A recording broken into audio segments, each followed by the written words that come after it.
আজকে বাংলাদেশে প্রথম কদরের রাত, যদিও বাংলাদেশে ২৭ তারিখের রাতটাকে খুব বেশি গুরুত্বের সাথে পালন করে, কিন্তু আসলে রমজানের শেষ দশকের ৫টি বেজর রাতের যে কোনো রাতে কিন্তু কদর হয়ে যেতে পারে। তাই বুদ্ধিমান মুমিনের কাজ হচ্ছে ৫টি বেজর রাতের প্রতিটি রাতেই সমানভাবে সমান গুরুত্বের সাথে ইবাদত করে যাওয়া, তাহলে কিন্তু কদর আর মিস হবে না।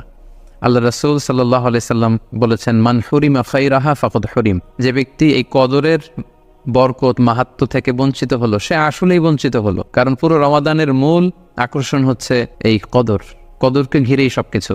সো এই কদরের বরকত থেকে যারা বঞ্চিত হলো ফাকাদ হুরিম, তারা আসলেই বঞ্চিত। হি ইজ দ্য লুজার, সে আসলেই বঞ্চিত। আমরা বঞ্চিত হতে চাই না, আমরা গেইনার হতে চাই, আমরা বারাকা রহমত হাসিল করে নিতে চাই। আল্লাহ রাসূল সাল্লাল্লাহু আলাইহি ওয়াসাল্লাম ইরশাদ করেছেন, ফালতামিসু ফিল আশরিল আওয়াখিরি মিনাল ভিতর। রমজানের শেষ 10 দিনের মানে শেষ দশকের বেজর রাতগুলোতে কদর তালাশ করো।